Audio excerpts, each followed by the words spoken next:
Вы когда-нибудь задумывались, что делать, когда ваш ноготь на ноге начинает врастать в кожу? Когда край ногтя вдавливается в окружающую кожу, это может вызвать боль в пальце, покраснение, а в более серьезных случаях даже инфекцию. Если это легкий случай, можно попробовать замочить ногу в теплой воде, перейти на обувь с открытым носом и аккуратно поднять край ногтя с помощью маленького кусочка ваты, чтобы снять давление.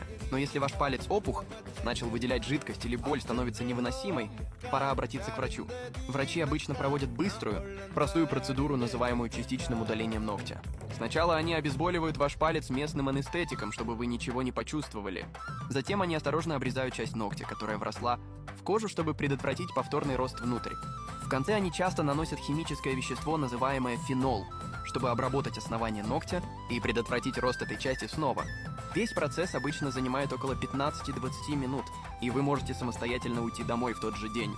И что самое главное, облегчение боли наступает почти мгновенно и сразу становится заметным.